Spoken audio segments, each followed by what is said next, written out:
Merci Jean-Claude Trichet. Alors au-delà des banques centrales, c'est aux entreprises elles-mêmes et au pouvoir public qu'il revient de créer les conditions d'une croissance forte et durable. Quels modèles de réformes ont été mis en œuvre et avec quel succès? Quelles politiques structurelles ont fait leurs preuves et dans quel pays? Quelles bonnes pratiques ont permis à certaines entreprises de développer leurs activités, de restaurer leurs marges et leur capacité à investir? Bref, la compétitivité dont parlait à l'instant Jean-Claude Trichet. Pour en parler, j'invite à me rejoindre Nicole Notat, présidente de Vigeo, le leader européen de la notation extra-financière. Également Alain Bintéjac, président directeur général du groupe d'ingénierie Artelia, également président du comité du commerce extérieur au MEDEF. Javier Santizo, directeur Global Affairs et New Ventures chez Telefonica. Et Gunther Webser, président directeur général de Lauda, leader dans le secteur des équipements et de thermorégulation. Et enfin, Pierre-Carlo Padoan, secrétaire général adjoint et économiste en chef de l'OCDE, que j'invite à rejoindre ce pupitre pour tout de suite une première présentation sur les potentiels de croissance dans les économies avancées.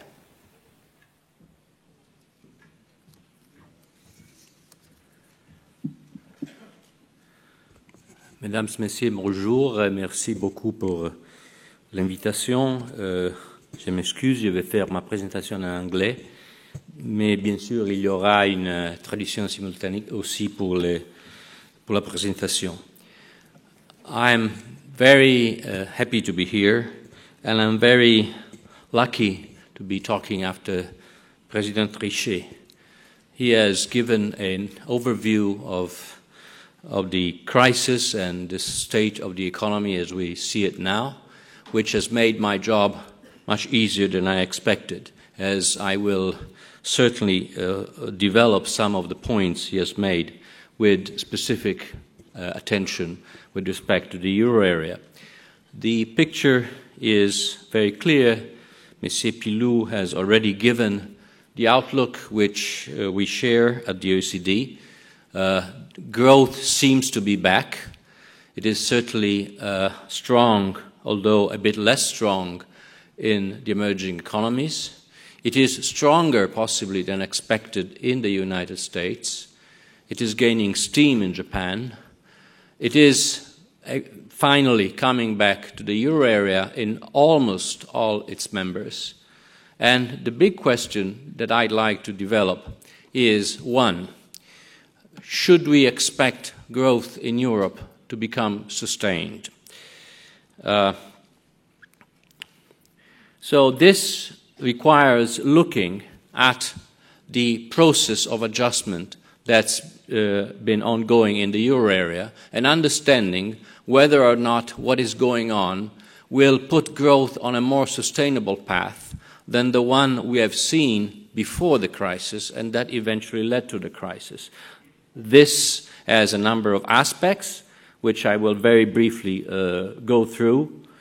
Imbalances have developed in the euro area, which appear to be unsustainable. This has led to fragmentation, combination of sovereign and credit risk, and let's not forget also a moment in which we all feared, certainly I did, that the euro was about to break up. But now this moment is past behind us, also thanks to very effective policy intervention. And the issue is, as I said, how can we put Europe back on a sustainable growth path? A couple of slides to recap the past. In the past, as President Trichet was mentioning, there were overlooked problems. Lack of competitiveness, especially in the periphery. Excessive growth, now we know. The periphery was growing more than the core in the euro area, and this proved to be unsustainable. This was also fueled by credit that was flowing to a large extent from the core to the periphery, and so this revealed a problem of allocation. Where is money going? Is money going in the places that are the appropriate ones so that investment has a return that can be expected and therefore debt can be repaid? This is, to me, the key that still today needs to be addressed. Is the adjustment process in Europe and in the euro area addressing these underlying imbalances? and is the interaction between structural adjustment and credit reallocation producing a sustainable path. You have the slides in your handout, so I will not spend much time, which I don't have anyways, in going through the slides. I would like to just draw your attention to the fact that this misallocation problem has eventually generated the interaction between sovereign risk as sovereigns became too much exposed to the weakness of their economy, and interaction between sovereign risk and credit risk. So this leads to where we stand today, an adjustment problem, a banking problem, and a sovereign problem. These diagrams are probably very well known to you. Suddenly there was a risk reappreciation, as President Trichet mentioned, which in a way was the other side of the coin of underappreciation of the risk, which had been there for too long a time in the euro area. This has translated into credit fragmentation, which is to a large extent still with us. And so we have to deal with that to come out of the crisis.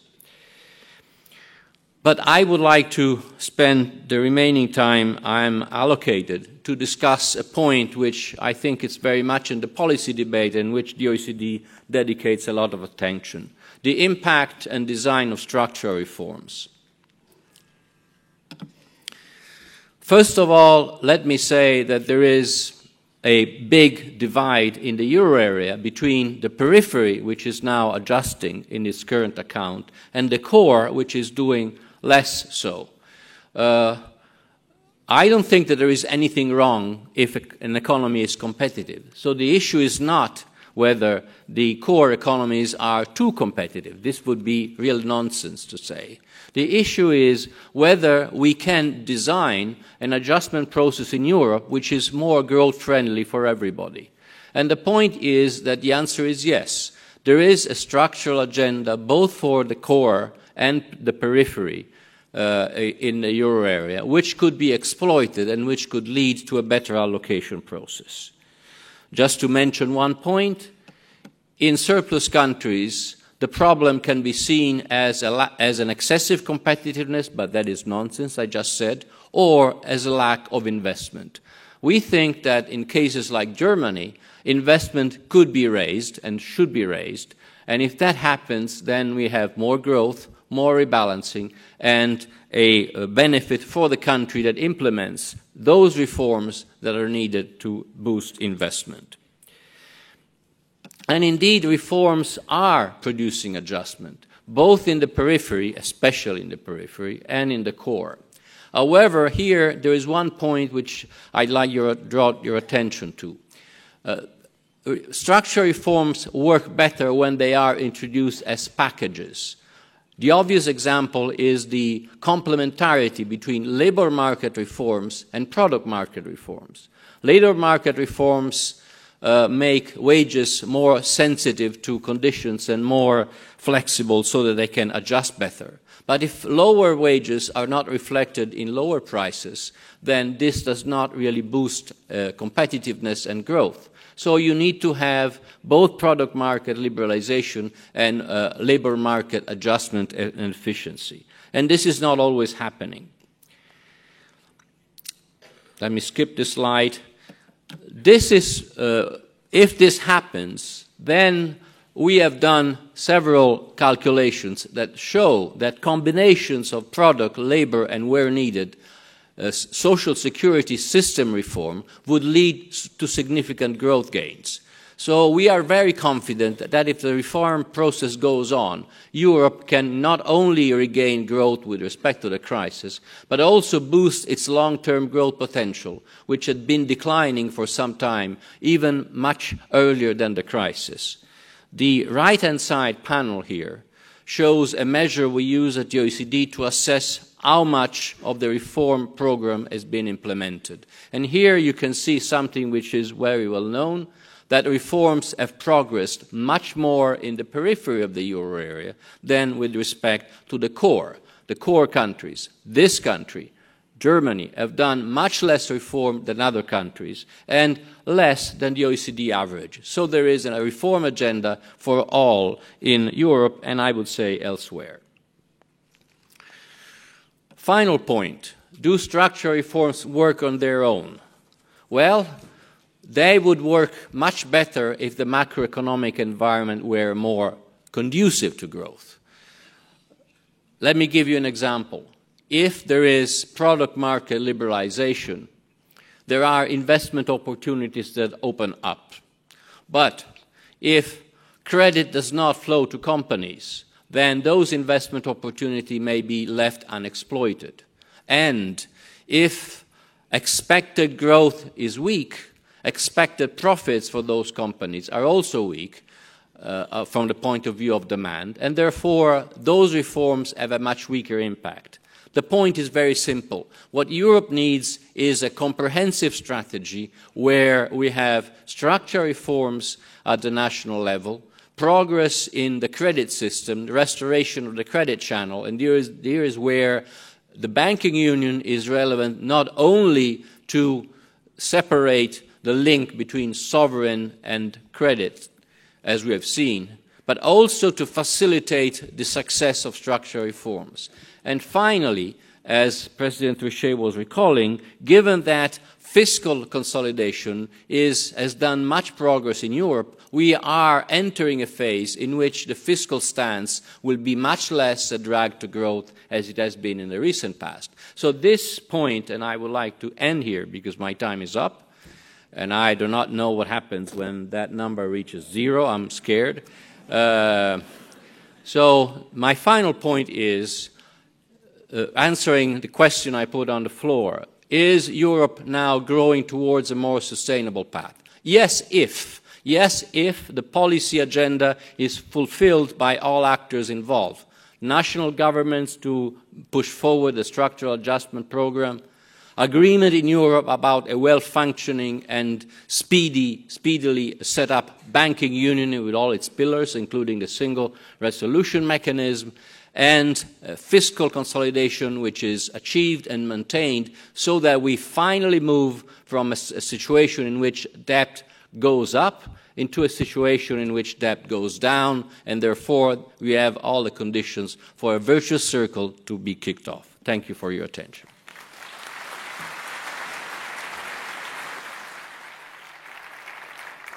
Merci Pier Carlo Padoan. On le voit dans votre présentation, les cas de sortie de récession et de retour à la croissance sont à peu près aussi variés que le nombre d'économies en Europe et que les positions adoptées par les différents pays et les disparités, notamment au sein de la zone euro, nous en donnent chaque jour un exemple frappant. Je voulais commencer par vous, Nicole Notta, justement peut-être pour un regard un petit peu différent de ce qu'on a l'habitude d'entendre par potentiel de reprise et sortie de crise et potentiel de reprise. Parmi tous les exemples qu'on vient d'entendre, toutes les croissances, d'après vous, se valent-elles à la fois au niveau des États et des entreprises, et où se situe, d'après vous, le modèle à suivre dans la recherche de la compétitivité coût dont on a parlé jusqu'ici?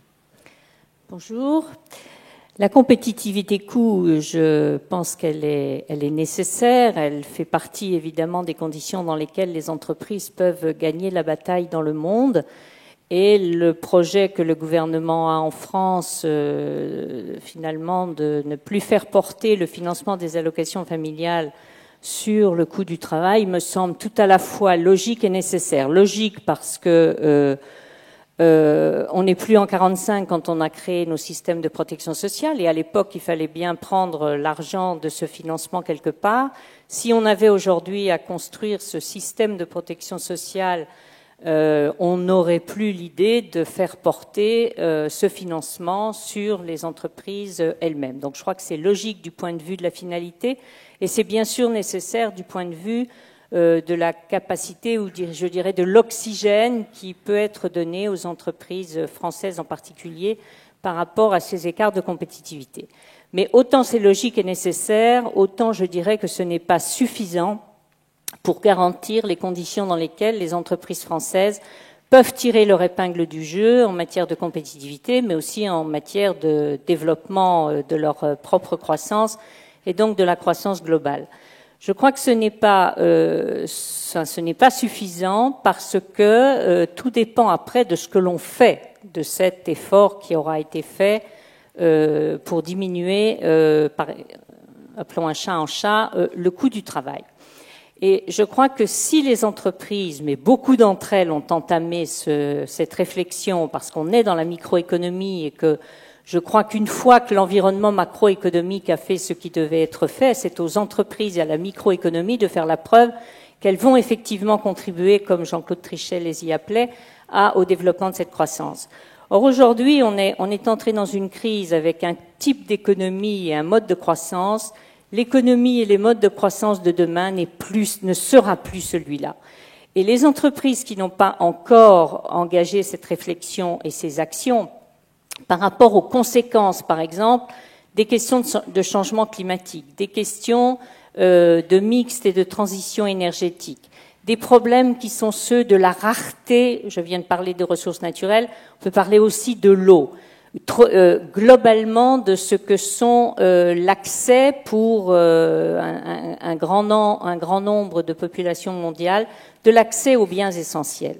Tout ça tirera la croissance de demain, mais encore faut-il que les entreprises prennent conscience des mutations qu'engendrent ces gros défis, car ce n'est pas un rêve ou un cauchemar ou un rêve fait par quelques experts qui viennent perturber, je dirais, les logiques habituelles de ce que doivent être les canons de la croissance et du développement économique. Ce sont des réalités qui doivent aujourd'hui occuper les entreprises, et c'est pas pour rien que certaines entreprises ont déjà pris de grosses décisions en matière de recherche-développement pour modifier des modes de production qui sont trop chronophages en énergie, qui sont trop polluants, qui sont etc., etc. Je ne vais pas développer tout ça.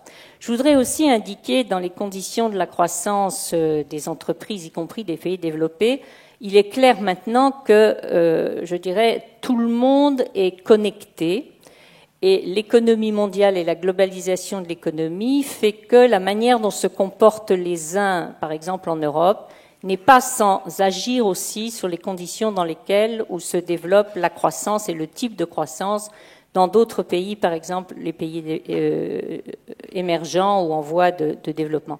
Juste donner un exemple là-dessus. Moi, j'ai été très frappée par deux grosses questions. Celle du Rana Plaza. Vous avez tous en tête cette catastrophe énorme où des entreprises européennes et de pays développés ont des fournisseurs dans ce Rana Plaza où il se passe ce que vous avez. Pour ces entreprises de pays développés, je vois au moins 2 ou 3 questions à se poser. Premièrement, est-ce que la question de la chaîne d'approvisionnement, est-ce que la question de la relation aux fournisseurs ne devient pas aussi une question pour les grands donneurs d'ordre sur quels sont les critères qui amènent à sélectionner tel ou tel type de fournisseur. Et miser sur uniquement des prix, quand on n'est pas dans les enchères inversées d'ailleurs, mais sur les prix les plus bas auprès des fournisseurs, a un effet qu'on voit et qui peut avoir des conséquences négatives sur la chaîne d'approvisionnement des entreprises en elles-mêmes, mais qui finalement met aussi en cause les conditions dans lesquelles le développement du pouvoir d'achat, le développement des standards sociaux dans ces pays-là contribue aussi globalement à des conditions beaucoup plus optimum de la croissance mondiale. Je pourrais prendre le même exemple avec ce qui est arrivé à tous nos marques avec lesquelles on joue tous les jours, Apple et compagnie, avec ce qui est arrivé en Chine où les fournisseurs ont eu aussi de gros déboires en la matière. Voilà. Donc, ce que je veux dire, c'est que de la manière dont les entreprises, oui, s'adaptent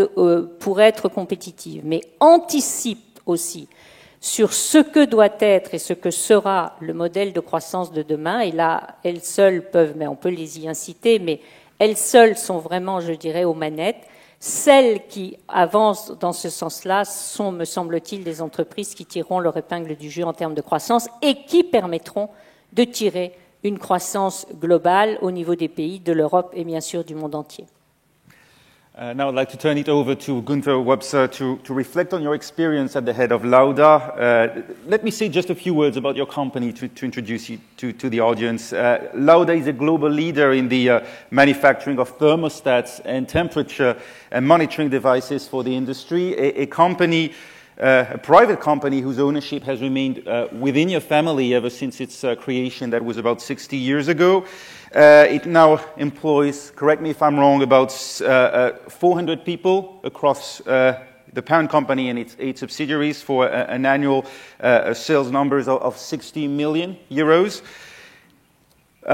Because it's so typical of Germany's success with its Mittelstand, its mid-sized companies, please tell us what lies behind your success, and how do you manage to succeed even in the most competitive and most difficult European economies?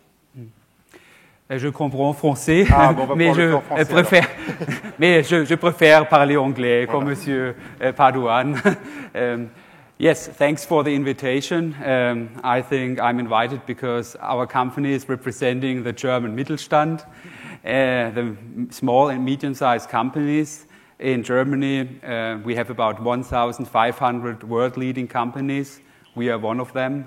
And the region where our company is located, which is between Stuttgart and Frankfurt, has the high density of world-leading companies. So there's a similarity maybe in these companies, and you are right. I think one important factor is a long-term strategy, a long-term vision, and the importance of the family. Yeah? Our company was created in 1956 by my grandfather, and so I'm representing the 3rd generation, and I joined the company at the age of 26, and I'm running it now as a general manager or as a managing director for 11 years. Yeah. So I think this long-term vision is very important. Then in our region, we do have a very close network between the companies. We exchange information. We have a strong chamber of commerce where I also participate. And the network is quite important. It's also referring to suppliers. And of course, our customers, as you said, they are worldwide. So currently, we are exporting about 60%. So I'm coming to another success factor. I think our company has started very early to see the market on a global scale. 2 years after the creation, we had our first distributor. So we were extending our distribution company. We started comparatively late to create our own companies abroad, but by chance, France was the first company we created about 9 years ago, very close in Neuilly. Now we are near the airport in the industrial zone Nord 2. So France always has been our strongest foreign market so far. Sometimes it competes a little bit with the US, but as our neighbor country, as our friends, France is very important to us. We often hear here in France politicians and companies and entrepreneurs and the people as well railing against the burden of European regulation and bureaucracy, and also against the strong euro. Would you so far as to say that a strong euro is not an issue for German companies in general, and is it because price competitiveness is not so much an issue for you? I mean, we're very concerned about what's going on a European level, and there are surveys amongst German companies who say what is the biggest hurdle, what is the biggest burden for German companies, and it's bureaucracy. And frankly, what's going on a European level doesn't make us very happy. There's, for example, one European law which is about aviation security, and this is really affecting German companies. Yes, we are concerned about what's going on in Europe, and of course we are concerned about what's going on with the euro. I think from my point of view currently we can manage it. When the euro is going to about 140 to the US dollar, I think we will start to have a problem. But of course we are doing like hedging to secure the currency. currently we are not hedging because we do expect the exchange rate will go a little bit lower end of this year. But of course, there's always a risk. I would say below 140, there's no issue for German companies. When it's getting above, there might be an issue. Javier Santiso, vous en tant que directeur de Telefónica International, on a envie de vous entendre d'abord évidemment sur les réformes entreprises ces dernières années en Espagne, avant d'aborder ensuite plus généralement le marché à l'international et l'Amérique latine. On aura l'occasion d'en parler. D'abord sur la situation en Espagne. On a exagéré, d'après vous, dans le catastrophisme à propos du naufrage de l'industrie espagnole. Et en termes de rentabilité et d'endettement, est-ce qu'on peut dire aujourd'hui que le tissu des entreprises en Espagne s'est assaini ? Alors d'abord, bonjour. Sur l'Espagne, moi j'ai passé 20 ans à travailler sur les marchés émergents. Je ne sais pas si c'est pour ça qu'on m'a invité, pour parler d'un pays submergé. Mais je voudrais dire, enfin, j'étais en train de regarder des titres d'un hebdomadaire britannique assez connu, un hebdomadaire qui publiait en juillet 2012 une couverture avec Spain, mais le S était tombé, donc on avait Pain, non ?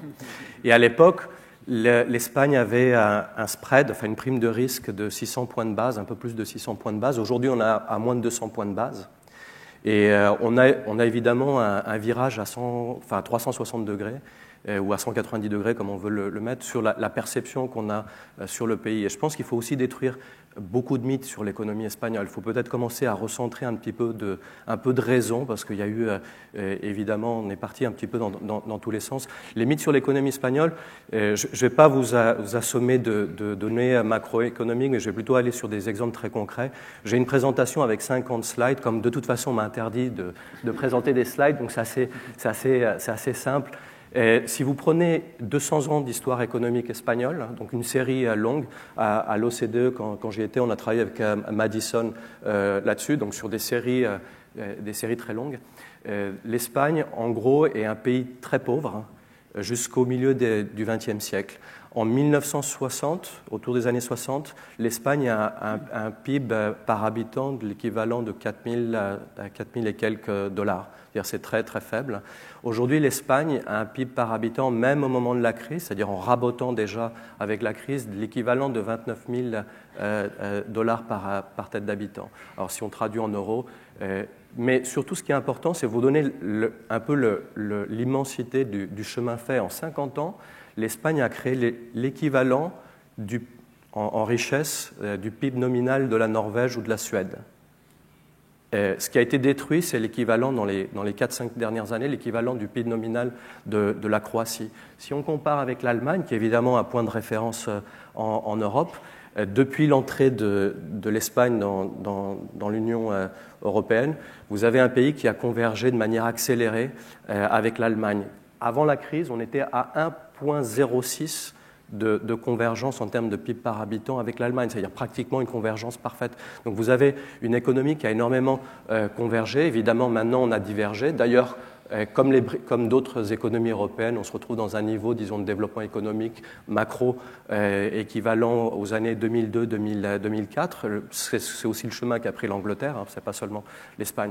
Mais pour vous donner des mythes beaucoup plus concrets, et on parle déjà de compétitivité, parce que là aussi, on a un mythe sur l'Espagne, d'entreprises peu compétitives, etc. Ce qui a permis d'encaisser le choc, c'est aussi le tissu compétitif des firmes. Mais pour aller à quelques exemples, trois exemples concrets, et des entreprises de taille très très différentes. Mythe, l'Espagne ne s'est pas créée de grandes compagnies depuis zéro. C'est-à-dire, aux États-Unis, vous savez qu'on crée des compagnies dans des garages. En Espagne, on les crée dans des boutiques. Il y a une vingtaine de compagnies américaines qui ont été créées après 1970, qui ont atteint le top 500 mondial, une vingtaine. En Europe, il n'y en a qu'une seule.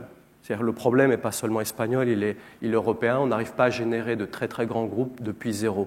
Et donc, les Américains, c'est Google, les compagnies que vous connaissez. L'espagnol, c'est Inditex. C'est-à-dire, pour ceux qui sont moins familiers, c'est Zara.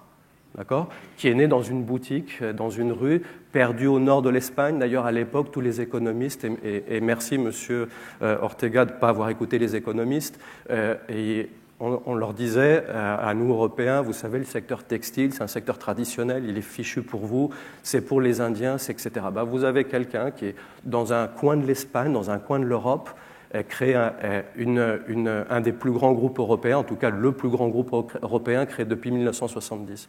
Second exemple, alors je continue à descendre, je vais dans le domaine des startups technologiques. Là aussi, ça peut être assez étonnant, même quand je le raconte en Espagne, ça étonne pas mal les Espagnols eux-mêmes. Vous avez à peine une dizaine de startups européennes qui ont franchi le mur du son, c'est-à-dire le mur du son, c'est une facturation d'un milliard. Donc, il n'y en a pas beaucoup. Il y a quelques Anglais, il y a quelques Suédois, il y a quelques Allemands, il y a quelques Français. En France, par exemple, Vente Privée est très connue.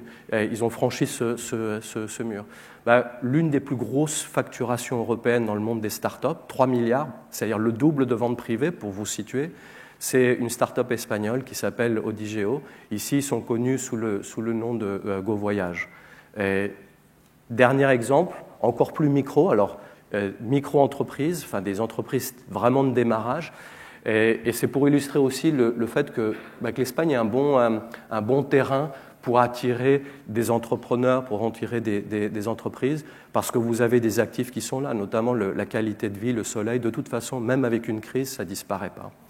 Je vais vous donner un exemple parce qu'en plus, il est français. Le CEO est français. C'est une start-up, alors beaucoup plus petite que l'autre. Hein. Ils n'atteignent pas des niveaux de facturation. Ils sont encore en deçà de ce que vous facturez, en deçà des 10 millions. Mais c'est une financière technologique. Le CEO est français. Le chairman est slovène, le CTO est espagnol. Et ce qu'ils font, et je finis là-dessus, c'est probablement ce qu'il faut faire plus en Espagne, d'ajouter de la valeur de ce point de vue-là. C'est une start-up, une financière technologique qui désintermédie les banques. C'est-à-dire les banques vous chargent des fees de 2% sur les transactions de devises. Eux, ils vous chargent 0,2%. Il n'y a aucun client auquel ils ne s'approchent pas qui sont intéressés. Parce qu'évidemment, ce qu'ils font, c'est un peer-to-peer. C'est-à-dire que vous avez besoin de dollars, vous avez des euros, et ils vous mettent en face avec une autre entreprise, en Allemagne ou aux États-Unis, où que ce soit, et ils font le clearing. Donc, pour terminer, je pense que sur l'Espagne, le premier exercice d'hygiène à faire, c'est de détruire quelques mythes. On peut allonger la liste. Alors c'est vrai ensuite que l'Espagne a de très très gros défis devant elle. Et je finis là-dessus. Il y avait des données qu'a présenté Pier Carlo Padoan juste maintenant. Si vous prenez les indices de réforme que mesure l'OCDE, l'Espagne, comme c'était mentionné, est un des performe au-dessus des autres grands pays européens, France, Allemagne et Italie par exemple. C'est aussi le pays, s'il engageait beaucoup plus de réformes, comme l'indique l'OCDE ou d'autres organismes, qui est un des plus grands bénéficiaires du point de vue structurel à terme. Et là aussi, c'est-à-dire, je pense que le chemin, la direction est bonne. Probablement, il faut encore persévérer et approfondir. Et c'est vrai que c'est une économie, moi j'ai vécu, vous savez, j'ai passé 20 ans à travailler, comme je disais, dans les émergents. J'ai rarement vu un pays OCDE avec une telle flexibilité. C'est-à-dire, pour moi, c'était les émergents. C'est pour ça que je finis avec par où j'ai commencé. Les compressions salariales, la déflation de coûts que vous voyez en Espagne, pour avoir vécu en France très longtemps, je compare et je suis surpris par ce que je vois en Espagne.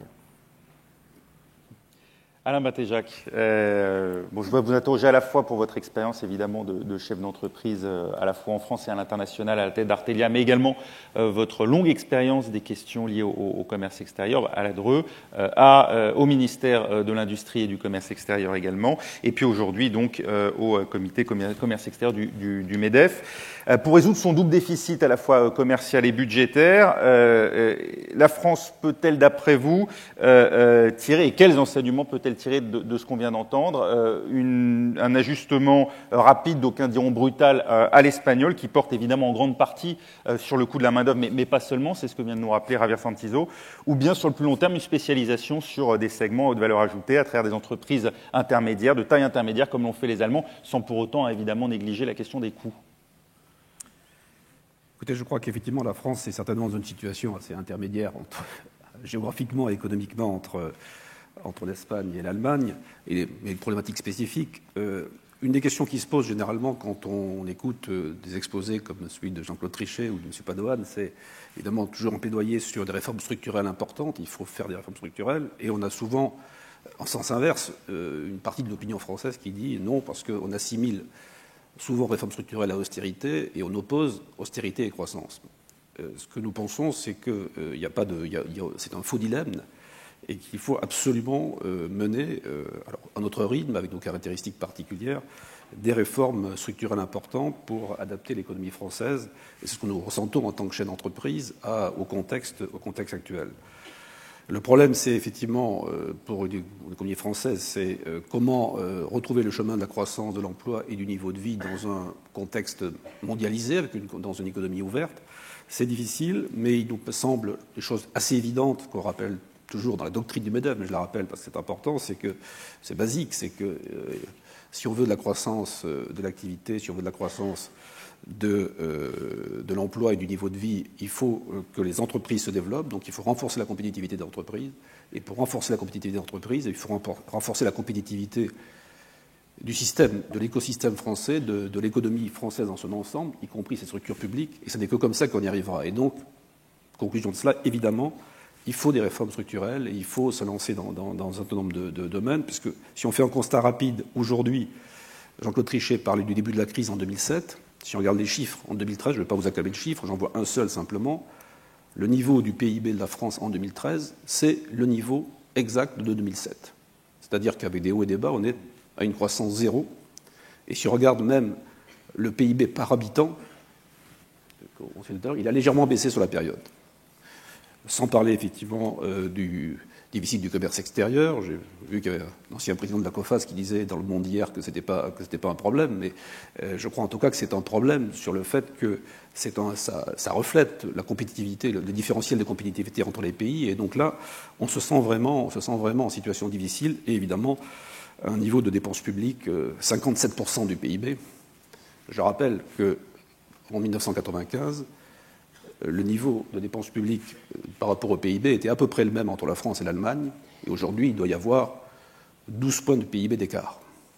Donc là, il y a eu quand même une dérive importante, et d'un point de vue purement pratique, on n'a pas le sentiment d'être beaucoup mieux administré qu'à l'époque, et on n'a pas le sentiment d'être beaucoup moins bien administré que l'Allemagne, par exemple. Donc il y a quand même Donc c'est pour cela que ce que nous considérons, c'est qu'il faut vraiment mettre un effort important là-dessus, et que il nous semble qu'il y a quelques éléments fondamentaux, donc quelques-uns rapidement que je mentionne, qui sont là aussi très basiques, mais qu'il faut rappeler dans ces éléments à mettre en avant. D'abord, évidemment, réhabiliter l'entreprise et les entrepreneurs, considérer que c'est l'entreprise qui crée la richesse, qui développe l'entreprise, et donc effectivement il faut leur donner les conditions favorables, et il faut considérer qu'être entrepreneur, c'est pas forcément le mal absolu. Il faut considérer aussi que pour être entrepreneur, il faut du capital, et que le capital, c'est pas non plus en gros mots. Donc je crois qu'il faut créer les conditions. Alors, je crois qu'on accepte, on est très intéressé par ce qu'a déclaré le président de la République récemment, puisque le pacte de responsabilité, donc c'est un nouveau pacte. Jean-Claude Trichet parlait tout à l'heure du pacte de stabilité et de croissance. Maintenant, on est au pacte de responsabilité purement français, et donc on l'accueille favorablement, justement parce qu'il indique un discours plus positif sur ce thème-là, et ça nous paraît extrêmement important. Restera évidemment à voir comment il se traduit dans les faits. Donc réhabiliter l'entreprise et les entrepreneurs, ça nous paraît absolument fondamental. Ce qui nous paraît aussi fondamental, c'est le débat franco-français traditionnel, mais qui est important, c'est la primauté de l'offre, c'est-à-dire qu'on oppose souvent politique de l'offre à politique de la demande. Il nous semble que la demande, elle existe, ne serait-ce qu'au niveau mondial, d'ailleurs, au niveau international, elle va exister encore plus. Et donc, il faut qu'on soit en mesure d'en profiter, il faut que les entreprises soient en mesure d'en bénéficier, comme les entreprises espagnoles aujourd'hui. Je suis très impressionné parce que ce sont mes concurrents dans un domaine, quand je vois l'agressivité extrême qu'ont beaucoup d'entreprises sur les marchés, entreprises espagnoles sur les marchés tiers, sur les marchés internationaux. Donc je pense que là, il faut qu'on soit à la demande, à répondre à ça. Il faut des politiques publiques qui sont effectivement, qui mènent à un système plus compétitif. Et puis, certainement aussi, mais on en reviendra, je terminerai par là, il faut certainement une Europe aussi, une Europe forte et une Europe attractive et compétitive, et ça, mais c'est un autre élément du dossier. Je voulais juste ajouter une question, parce que vous dites effectivement le PIB de la France qui en gros est stable par rapport au niveau 2007. Ce qui n'a pas varié non plus, c'est la taille du groupe des ETI, des entreprises de taille intermédiaire. Comment vous l'expliquez? Alors, moi, je dirige personnellement une ETI, donc, qui est vraiment une entreprise moyenne, puisqu'elle fait un peu plus de 3000 salariés et qu'ils ont 400 millions d'euros de chiffre d'affaires. Et effectivement, en France, il y en a 4000, et en Allemagne, il y en a 12 000, je crois. Et ce qu'on ne sait moins, d'ailleurs, c'est qu'il y en a, je crois, 10 000 en Angleterre aussi.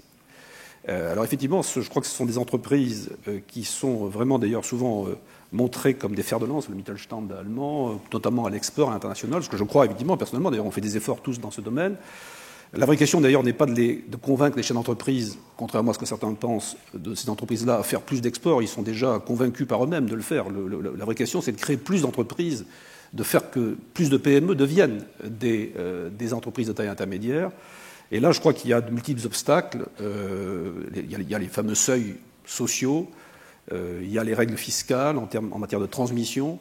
Là, on parlait d'entreprises à capitaux familiaux, c'est souvent le cas des entreprises-là. Dans mon cas, ce n'est pas des capitaux familiaux, mais c'est des entreprises détenues par son management. Mais je peux vous dire que quand vous raisonnez en termes de transmission aux plus jeunes, simplement, c'est le même problème d'ailleurs, que ce soit familial ou pas, il y a des obstacles considérables et c'est un coût considérable. Donc je crois qu'il y a tout un ensemble extrêmement lourd et ce qui est assez... Enfin, je termine là-dessus. Ce concept d'ETI, d'entreprise de taille intermédiaire, est apparu il y a quelques années. Moi, j'en suis très content, parce qu'avant, on ne savait pas ce qu'on était, parce qu'on n'était ni des PME, ni des grandes entreprises, donc on est très heureux, parce que maintenant, on sait ce qu'on est. Mais le nombre n'a pas bougé depuis. Le nombre n'a pas bougé, et je n'ai pas non plus vu quelles mesures spécifiques réellement étaient mises en place, à part en discours très favorable, en disant il faut y aller, les gars, c'est bien, mais je n'ai pas encore vu très bien comment ça se traduisait concrètement. Mais ça va venir. Santiso, vous vouliez... Oui, je ne sais pas si on peut commenter sur ce qu'a dit, enfin, justement Alain. Enfin, je veux juste faire un petit commentaire sur... une révolution silencieuse qui est en tout cas engagée dans certains pays. Je n'ai pas les chiffres pour la France, mais je peux vous donner pour l'Espagne, parce que vous disiez être entrepreneur, chef d'entreprise, c'est un peu, c'est pratiquement, enfin la perception est souvent négative, on dit. Moi, une des données qui m'a le plus étonné ces derniers mois, c'est une donnée d'une enquête de sociologues sur l'institution qui est le plus primée en Espagne à l'heure actuelle. C'est le plus admiré par les Espagnols. Alors on nous dit, les Latins, vous savez, vous n'aimez pas les entreprises, il n'y a que les Anglo-Saxons, les Américains et les Anglais.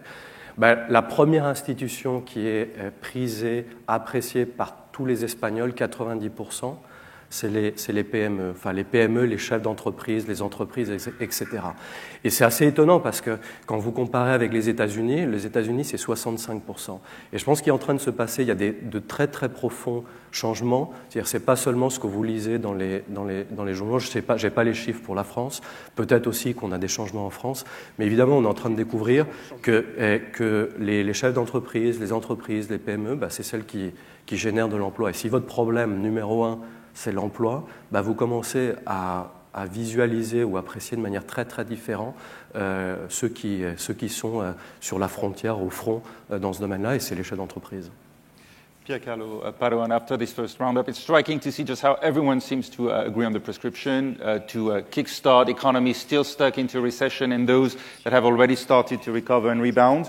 But managing a country is also a question of fine-tuning, and what's the right sequencing for reforms? What reforms need to be set as top priorities to achieve sustainable growth, according to you? And my second question is also this time about France. What if France does not deliver on the reforms that have just been announced by the President last week? Well, several points. First of all, as I said already, you need more than one reform. You need reforms that complement each other. So you need to adjust your labor market, but also increase competitiveness and liberalization in product markets. Number one. Number two, this may sound obvious, but when you introduce reforms, you have to implement them. And in many countries, if you look at what has been done by parliament, laws have been approved, but reforms are not delivering. And the country I have in mind is my own, which is Italy. On paper, a lot has been done, but on practice, little has been achieved. And why is that? Because there are other elements which are important. The rule of law, the judiciary system. You don't want to spend 10 or 15 years trying to recuperate your credit, which has gone sour. You need to fight corruption in emerging but also in advanced economies. You need to improve public administration. So the second condition is you should have a strong rule of law to introduce reforms. Third point, the macroeconomic environment is very important. It is true that structural reforms are introduced in periods of crisis, as we have seen. The periphery has introduced reforms because of crisis. But then, to see the benefits of reforms, you need a growing economy. You may want to open up markets where you are in the low point of a recession, but the benefits you will see later. And this is particularly important, this is my last point, for Europe, where the most pressing need is to see that those reforms deliver results in terms of jobs. And this is where my most concern lies, because we know from experience, from evidence, that jobs lag growth. It takes 18 months at least to see, once the recovery starts, to see jobs being created. And this is particularly true of Europe because we have to see growth to move from export-driven to investment-driven. Unless we see more investment, we will not see more jobs. So, bottom line, you need to have all those things in line. And I have confidence that this will happen. Policy must send a strong signal. There is one recent piece of evidence which is common to Europe and to other countries. Investment in many cases is held back, not because there is no money, not because there are no resources, not because there are no reforms, but because policy does not send a strong signal. And so entrepreneurs keep asking themselves, what will policymakers do?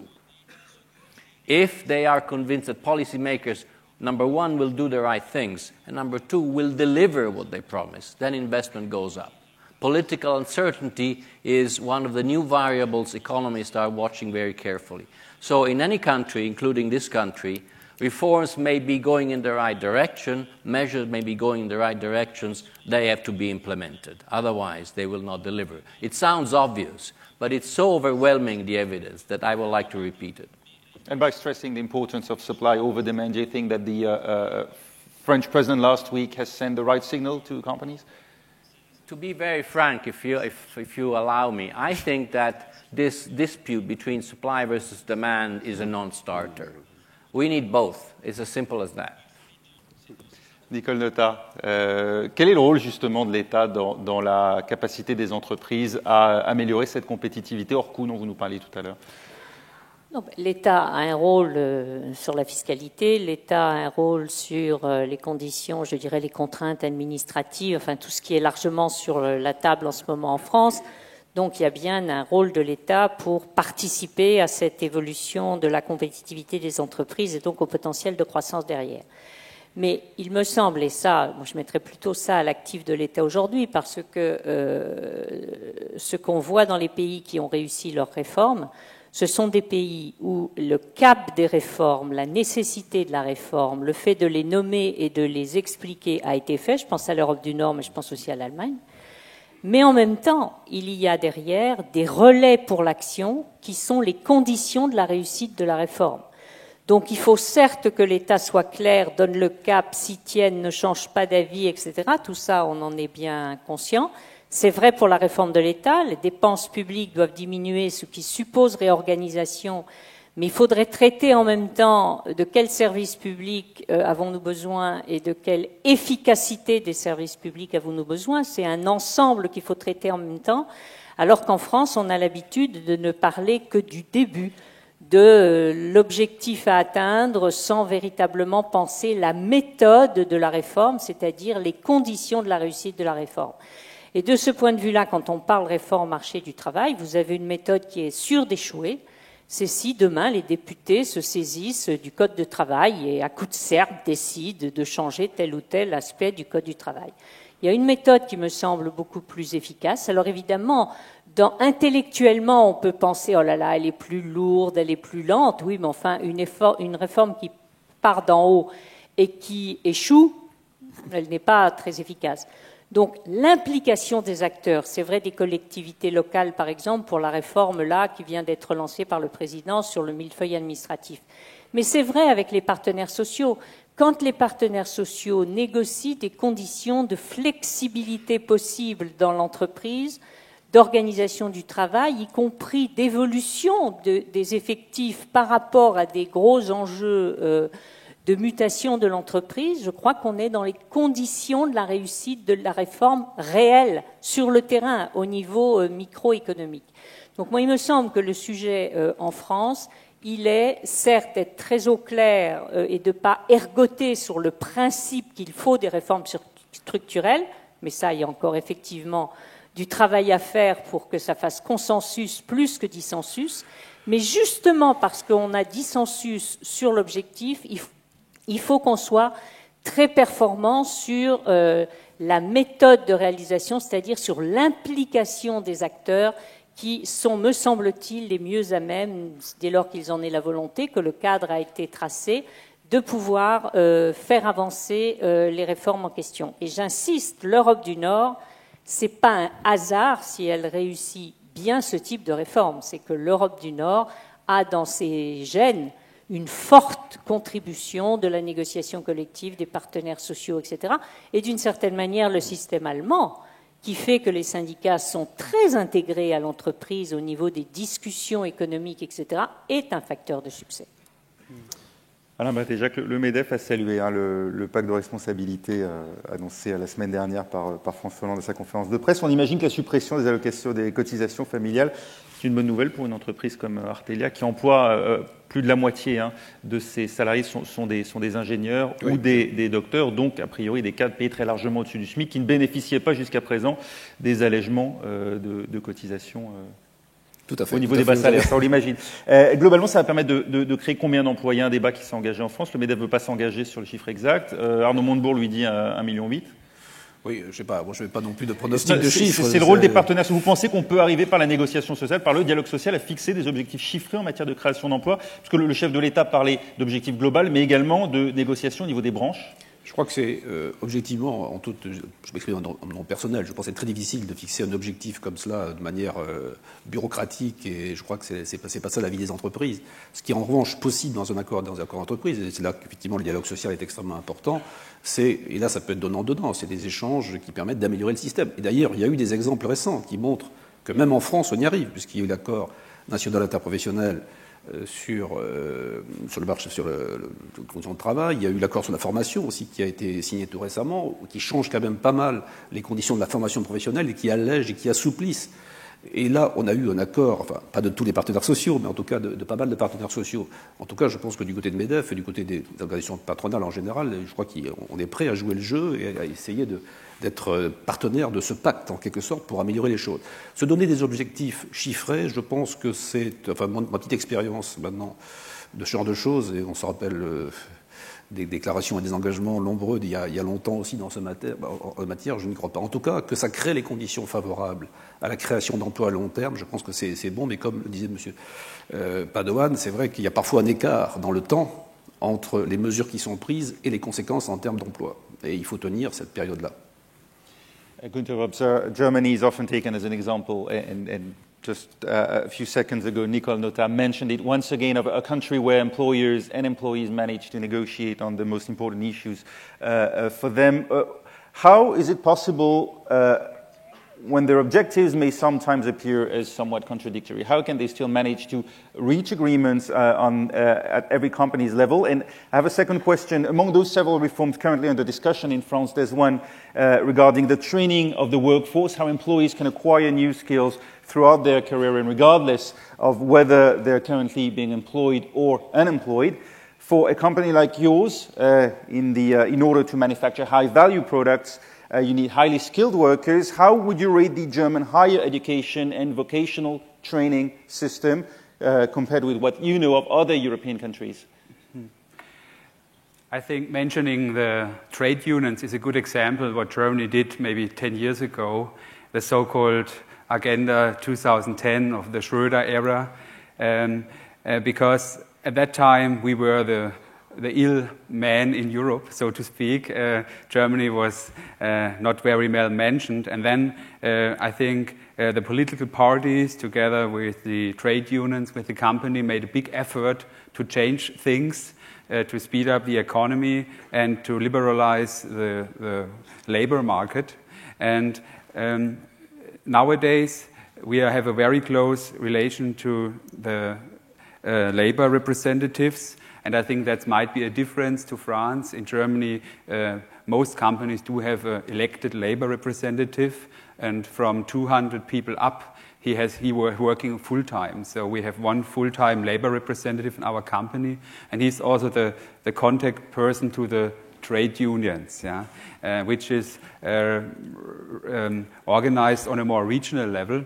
And in our company, I would say the majority of the workers are also members of these trade unions, so the trade unions do represent the workers, which is a good thing for discussions, for raisement of salaries and etc. So this was the first question. Second question, you know, the Germans are very proud of their so-called dual system, where you, at one part, you're going to school, and the other part, you're working in the company. And I also do think there might be a difference between Germany and France, because the apprentices are employed by the company, and there's a very strict selection process. So the young people are binded to the company, and they go to the school. So the responsibility of finding the right people is given to the company itself. So it's more like a decentralized solution, together with the Chamber of Commerce, and this working extremely well. So I do think the German way of the dual system is a good example for education and also how to train people on the job. Thank you. Et malheureusement, le temps nous manque. On va devoir s'arrêter là. Je voudrais remercier Nicole Notta, Piercarlo Padoan, Alain Batéjac, Javier Santizo et Gunther Webster d'avoir été avec nous pour cette première table ronde. Il est 11h05 environ. Voilà, on a une demi-heure, je crois, de pause. Je vous invite à vous rendre dans la salle Bria-Savarin où vous seront servis le café, également sans doute le café et sans doute des viennoiseries, et donc à rejoindre cette salle pour la reprise des débats à 11h35 dans cet amphithéâtre. Merci.